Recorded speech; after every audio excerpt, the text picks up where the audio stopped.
Good morning, good afternoon, good evening. You're listening to the Thai Expat Daily Show.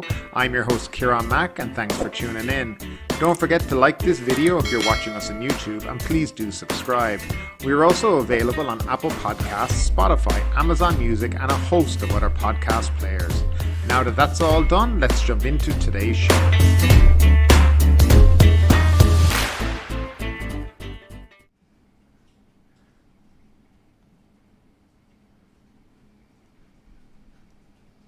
Well, good morning, everybody, and welcome back to the Thai Expat Daily Show. Unfortunately, we don't have any camera today due to a bit of a malfunction with the camera, and also I'm just not trusting the internet connection at the moment. But anyway, before we start, good morning, good afternoon, good evening. Welcome back to the Thai Expat Daily Show. I'm your host, Kieran Mack, as always, and thanks for tuning in. Now, before we start today's stream, don't forget to please like the video and do subscribe to the channel if you already haven't. As always, it helps with the algorithm. And today's show, as I said, is not going to be a video show, but consider it like a radio show, you know, a live podcast, except with no video. And yeah, there's plenty of them out there. Nevertheless, we're going to jump into the very first story of the day, which is about the enforcement of Thailand's new safety belt law is pending edict from the police. Thailand's Land Traffic Act, which mandates that all passengers in private and public transport vehicles, except buses, wear safety belts, will be enforced once the Royal Thai Police have issued an edict within 90 days of the act coming into effect on September 5th, according to the Land Transport Department Director General. Chirute's statement today was intended to address social media hype, claiming that from September 5th, passengers in all pickup trucks, including those sitting in the rear seats, will be required to wear safety belts or face a fine of 2,000 baht each. Chirute said that the department will consult with the Royal Thai Police over the drafting of an edict regarding the mandatory wearing of safety belts, including exceptions, adding that once the draft is completed, it will have to be approved by a committee before it's well, there's a word I wasn't expecting, before it's enacted. Transport Minister Saksin Chikchop, meanwhile, said that the issue of safety belt wearing for all private cars, taxi, private and public passenger vans is not yet finalised, adding that the Prime Minister, Prayut Chan-o-cha, has advised that the new regulation should not place an undue burden on the people, even though it's intended to ensure better safety. I think they could have also added at the end of that, save lives, but apparently that part doesn't actually really come into the thinking in a lot of this. Now, in relation to that, and something that I think should be spoken about when we talk about road safety here, is a recent article that I spotted, and basically over 32,000 road accidents in Thailand in the past 2 years. Thailand has been dubbed one of the most dangerous countries for driving, and it saw a total of 32,190 road accidents in 2020 and 2021, mostly involving pickups, according to the Transport Ministry.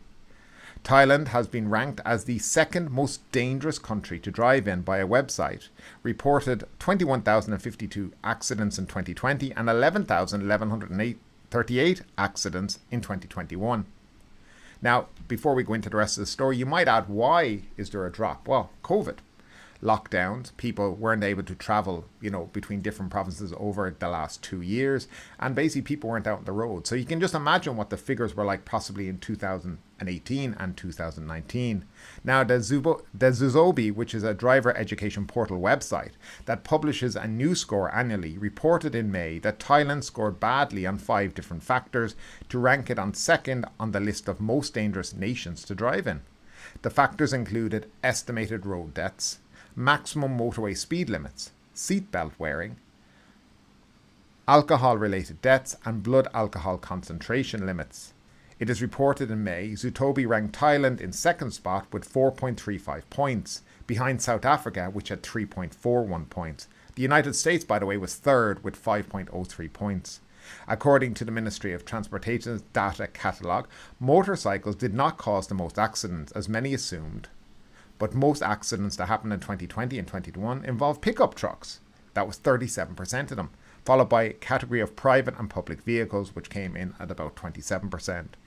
The key interesting statistics from the ministry's data catalogue include, now, the type of vehicle in the accidents. As we said, pickups were 37%, with private and public vehicles after that at 27%, and motorcycles at 20%. The types of road accidents, where most accidents happened, Straight ahead roads with slope, 70%. Curves without a slope, 13%. And curves with a slope, 8%. The type of accidents over the last 2 years: overturning or skidding off straight ahead roads, 43%. Rear crashes, 31%. And overturning or skidding off a curved road came in at about 13%. There's other factors, but they're much lower, but we're going to just go with the top ones in it. And then the causes of accidents: violation of speed limit, 78%. Being cut in front of by pedestrians, vehicles or animals, 8%. And actually that one I've had happen to myself. Or fallen asleep behind the wheel came in at 4%. So that's basically the current situation with regard to driving in Thailand. Now, there's plenty of laws on the books here in regards to driving and the regulation. Adding another one that you must wear a seatbelt in the back, it's a law in many, many countries at this stage, which is why they actually put seatbelts in the back. But I was very surprised to find out that it actually wasn't, part of the law here in Thailand, and it's only going to be introduced here on September 5th. So that's a bit of a strange one, all right. But as you can see, they're trying to give they're trying to give pickup trucks an exception to the rule, when actually the studies show that the pickup trucks are the biggest problem on the roads. So they're not particularly tackling the problem in relation to this. What they are doing is making a broad law and then saying, wow, we don't want to put an undue burden of financial responsibility on people, for getting caught without breaking the law. But at the end of the day, if people can afford cars, then they can afford to tell the person in the back seat, you know what, put your seatbelt on before we take off. It's just about driver education at this stage, and then enforcement by the police, none of which seems to happen. It just seems let's make an announcement and nobody talks about it anymore, and then people start getting pulled over, they start getting fines, and then it all becomes a big deal on the internet and everybody's complaining about it.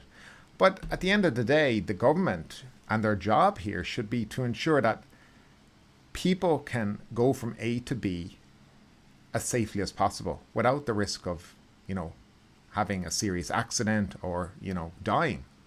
Now, the statistics from Thailand over the last couple of years, for 2020 and 21, there's been about 17,000 deaths per year.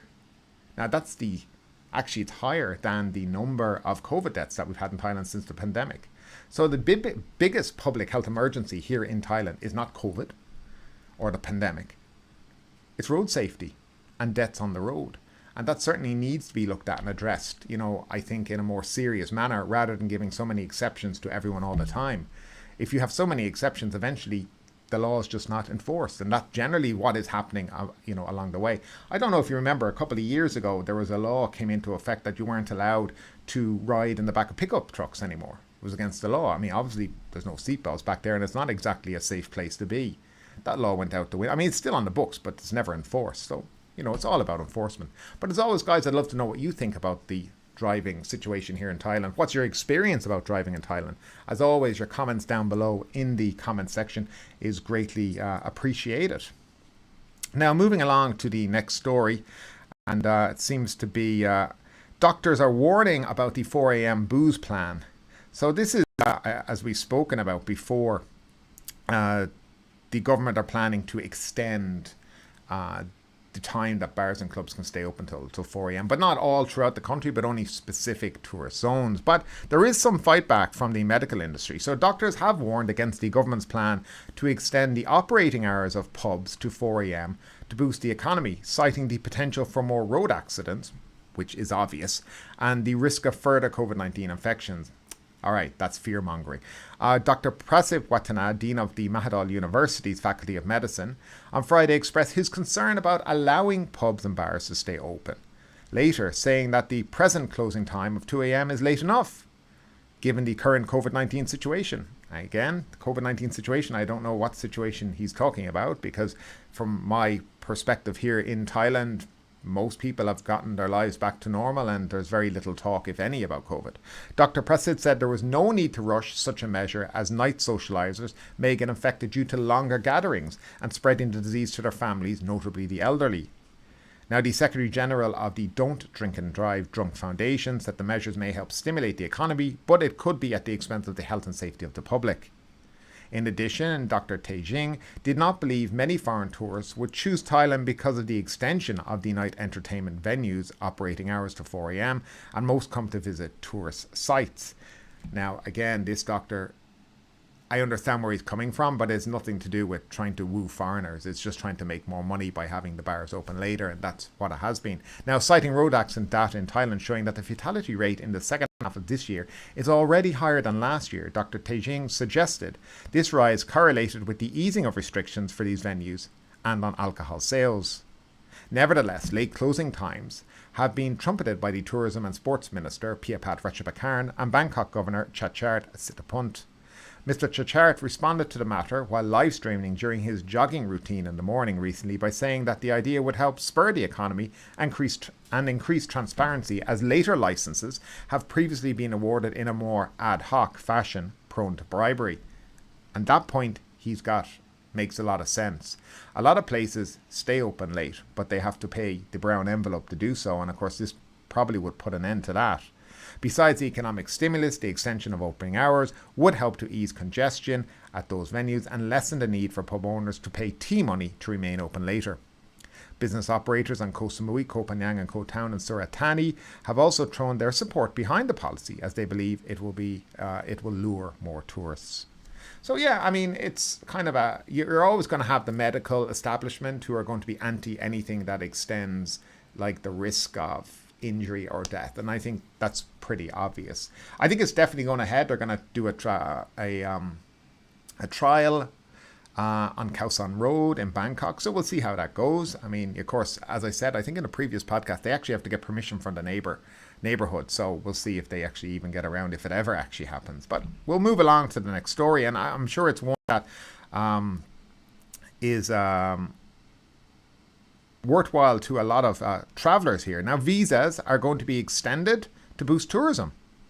The Centre for COVID-19 Situation Administration has approved longer visas for foreign tourists in the country from October 1st, guys, until the March 31st next year, as part of efforts to revitalise the economy as the pandemic eases, the agency said on Friday.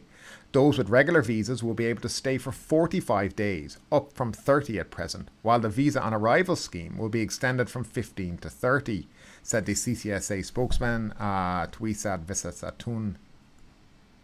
We are looking to extend our stay as this will help boost tourist spending, revive the economy and reduce the impact of the pandemic, Dr. Tuisat said. The Tourism and Sports Ministry has projected the number of foreign tourists will hit 10 million this year. From January 1st to August 16th, over 4 million foreign tourists have visited Thailand. Dr. Tuisat said the government will declare COVID-19 endemic in October, and the CCSA then will no longer be the main agency dealing with the disease. And we're going to move into that story in a second. He said that from October, the disease will be under the Emergency Operations Centre of the Public Health Ministry, as well as Provincial Communicable Disease Committee. And there's no point to go much further into that whole article. But in essence, now they keep mentioning visas, so let me just clarify what they're talking about. They're talking about the visa on arrival, which I forget how many countries are up to. 40 or 50 countries are entitled to visa on arrival. They pay a fee. I think a lot of you will have seen the desk when you come into Thailand there, and some countries can get a visa on arrival, and they normally get that for 15 days, and they pay for it when they get there. But now that will be available for 30. Now, it also talks about the other one, which was the 30-day visa. It's not a 30-day visa. It's visa exempt people they're talking about. You don't get a visa, right? So these are the people, a lot of countries will come. You can just turn up in Thailand and you automatically get 30 days stamped into your passport. So starting October 1st, when you come, you'll get 45 days stamped into your passport. Yes, the word visa does tend to confuse things because there is a visa. There is a tourist visa, which you can apply for at any embassy or consulate, and you will get 60 days. And you can extend that by another 30 in the country by paying 1,900 baht at the local immigration office. Again, that is not what they're talking about. They're only talking about the visa exempt and the visa on arrival, and those two are being extended. I think it's a good idea in that there are a lot of, I think, older people, retired people who come to Thailand on holidays, and they plan their holidays around that 30 days. So they might come for 29 days, and then what happens is they go home. They don't really want to be too bothered with going down to finding a local immigration office firstly and going through the rigmarole of, the forms, dealing with the immigration, paying the money. Yeah, it can be a, it can be a drawn out affair. And if you're on holidays, that's the last thing you really want to be doing, right? And in some provinces around the country, the immigration is not close at all. So you could be going 50, 60 kilometers to an immigration office. And as a tourist, that's not what you want. So yeah, this is a good idea in that those kind of people who come here now, they can come for 45 days. And I think it's beneficial, will be beneficial to tourism. Now, there was talk about, of course, reducing the fees and all kinds of stuff for the visa on arrival and even for the tourist fees. But that hasn't happened. And the reason behind that is apparently that the Foreign Ministry make a lot of their money and are able to run their services around the country from visa fees. So that was the reason that was not brought into why that didn't happen. But yeah, that kind of makes sense too. I mean, you don't want to be giving up your revenue from visas for when there's other things that visa exempt exist, which is free already. So yeah, I mean, it makes sense. I think it's a good plan for the country. I think people will definitely respond to it. And I think, very positive in terms of tourism for the forthcoming high season. I possibly think they could extend it longer. And, they're planning October 1st to March 31st. That pretty much encompasses the high season. But then, of course, you have April, which is generally the holidays, Easter, Songkran, all that kind of stuff then. So I could see it being extended. And in fact, it mightn't be a bad idea to extend it all throughout low season to try and encourage more people to come and stay longer. Anyway, so moving on to another story today, guys. The CCSA and the extension of the emergency decree is going to be no more.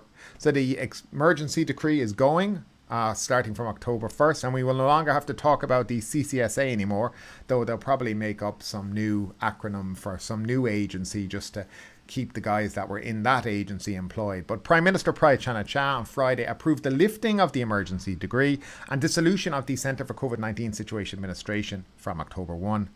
Dr. Uban Kachatorn, an advisor to the CCSA, said that the move is in line with the government's decision to downgrade COVID-19 from a dangerous communicable disease to a communicable disease under surveillance. Now that goes against stuff that's been reported in other news outlets where it's basically saying it's going to be declared endemic. But I think we heard that a lot this year in Thailand.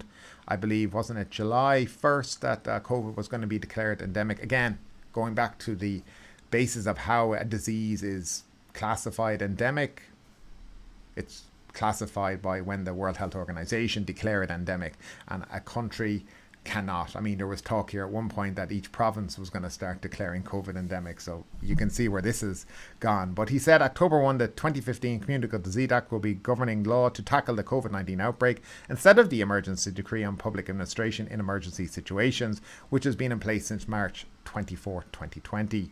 Udam added that Thailand currently has some 70,000 confirmed COVID-19 patients either in hospitals or in home isolation, and most of them have few or no symptoms. The CCSA expects the number of new patients to remain flat for around a month before falling in mid-October. So yes, the CCSA and the emergency decree are going as of October 1. Now, it's funny, a lot of people have asked me, are they still publishing the daily numbers here in Thailand? Now, we stopped a good few months ago, but yes, daily numbers, Bangkok Post, you can see them on Twitter quite a lot. The daily numbers are still there, and I think if you look, they say there are around 2,000 cases of COVID per day. Actually, that's completely wrong. That's only, again, the confirmed PCR ones.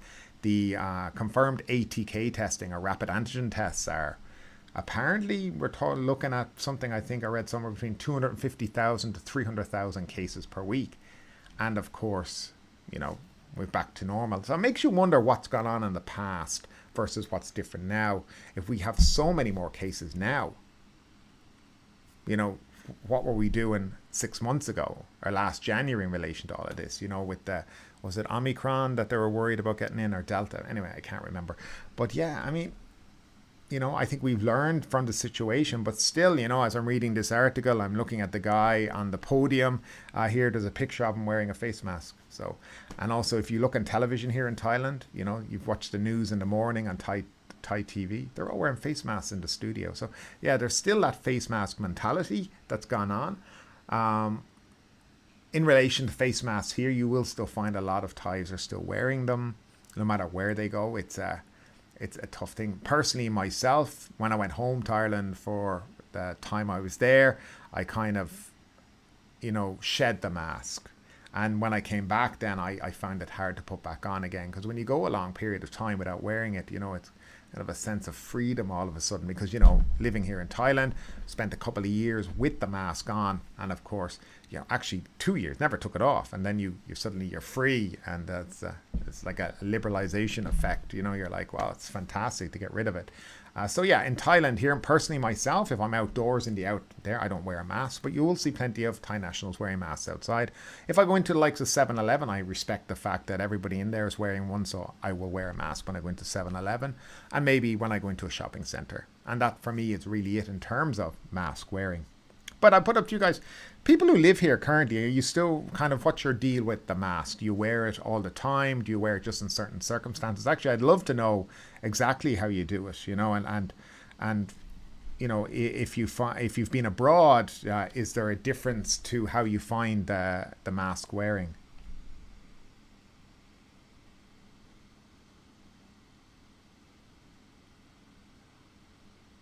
There's a guy here called Clown World, very funny. An obsession with safety leads to mental illness. No, an obsession with safety leads to people being safe and stopping a loss of life.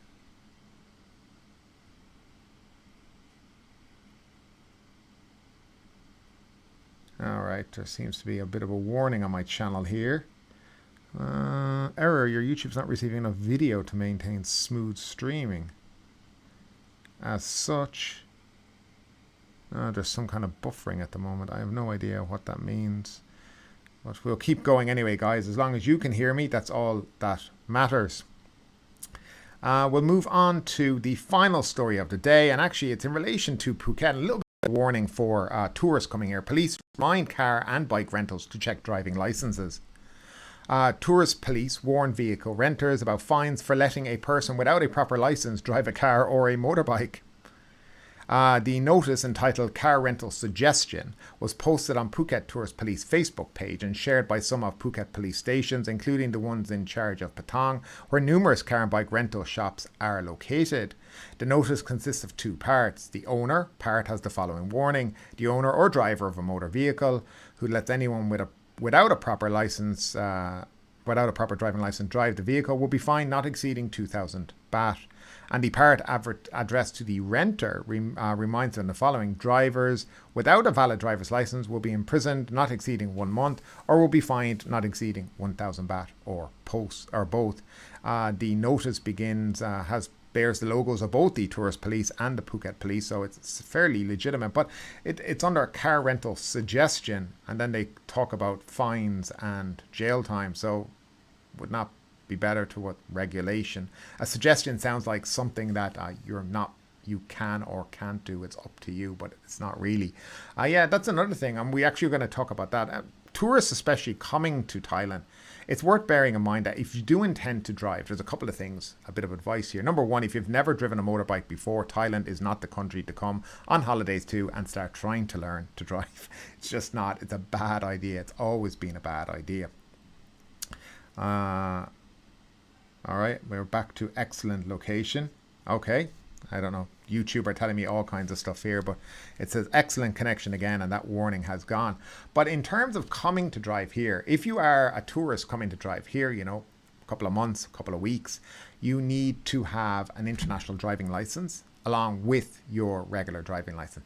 Also, if you intend to rent a motorbike, right? So it depends on the CC. So for example, my driving license in Ireland allows me to drive like some form of a scooter, but up to a very low CC. Probably won't cover you here in Thailand. Now that's just, to be straightforward about it. So to drive a motorbike here, you also have to have a motorbike license. So having a car license and a car international driving license won't permit you to be able to drive in Thailand legally.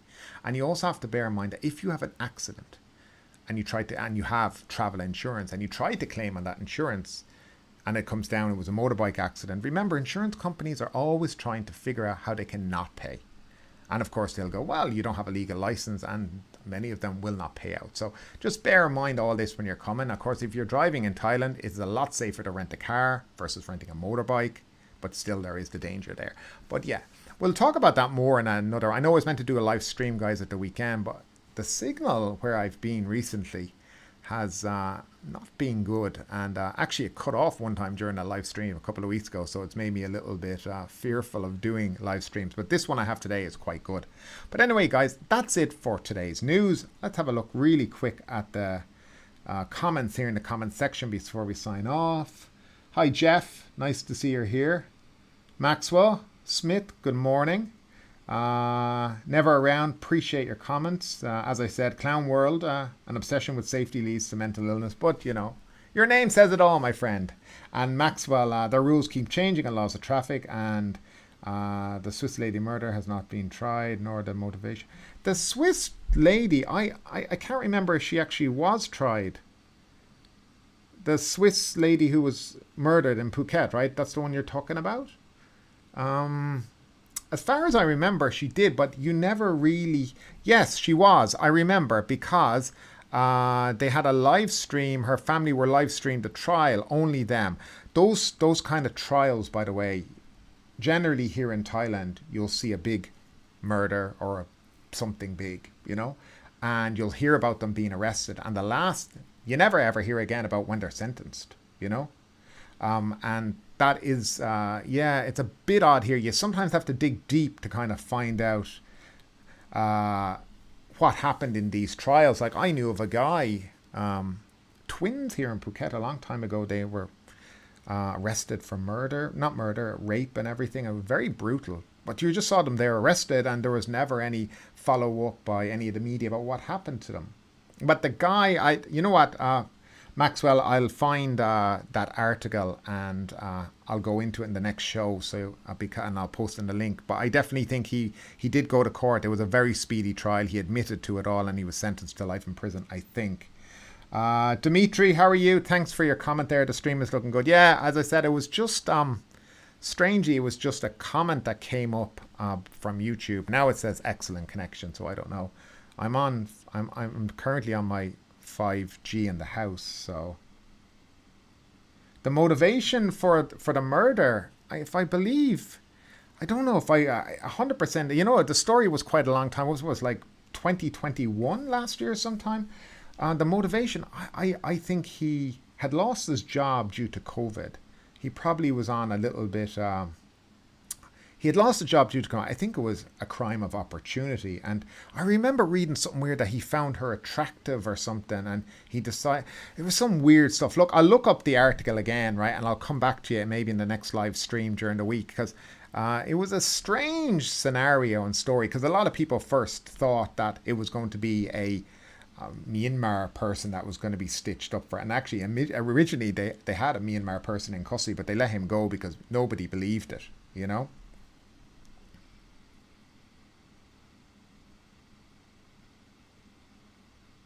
The number of pedestrians that are killed by cars, that's interesting. And sorry, Jeff, thank you for your comment there. I'm not 100% sure, and you have to bear in mind here, you have to bear in mind here that the reporting and how they report the deaths here in the country are a little suspicious, you know. They tend to try veer the death away from a road accident to be classified as something else. And yeah, so it's always hard to get the exact figures. Like pedestrians, they might say road accident and they'll only include the driver of the car and not the pedestrian. So yeah, but look, there is a website that I will try look it up, because I see there's people interested in this, and I'll try look it up during the week, and maybe next weekend we can do another live stream and we can have a look at those figures, because I know people are quite interested in all. And absolutely, it's something that touches everyone, you know. I mean, I've been in a few accidents in my time. I was even in an accident here, as I said, I think during the stream, and it was one of the second causes on the list was a dog, a very large dog. I was coming around a bend on a road, and I wasn't, you know, I was doing 80 on the road, which was, you know, the speed limit for this road, and you come around, there's a dog standing in the middle of the road. There's nothing you can do. You know, it's hit the dog, but, you know, it's the impact and everything else that goes with it. and the damage caused by this. So yeah, animals is a big one. I don't see it as bad as it used to be, though. Near my house there's a dog that likes to lie in the middle of the traffic lane while traffic is streaming up and down the street. He never moves. Cars have to go around him. It's quite funny to watch, actually. Main road in Phuket. He does this all the time. But anyway, guys, that's it for today. We will be back on Wednesday again as normal. I don't know if you guys want me to continue doing the live stream like this, or you would like me to just do the show. That's entirely up to you. Yes, Clown World's back, guys. That's all right. We don't mind comments, Clown World. It's okay. It's okay. You can have your say. We, as long as you're not disrespectful towards people, then it's all good with us. But yes, if disrespectful people generally get banned from the channel. And just about that, people have asked me, how do you put up with the comments? Look, as long as people aren't insulting other people, that's fine. You're allowed your say, etc., etc. But when you do start insulting other channel members and stuff like that, we will take steps here in the channel to make sure that doesn't happen. We want to foster a community where people can freely express their opinions, but without being disrespectful to other people. Anyway, guys, that is the show for today. Once again, thank you all for tuning in. It's been a pleasure. And yeah, it's nice to see people on the chat today. And once again, Dimitri, thank you. We will keep the live show going. You seem to like it, Dimitri, and we'll be back on Wednesday anyway, and we'll see you all then. So guys, thanks again for tuning in. Have a great day. If you're here in Thailand, by the way, stay safe out there. It is pouring rain in Phuket at the moment, and I know other parts of the country. Have a great day, guys. Take care. Bye-bye.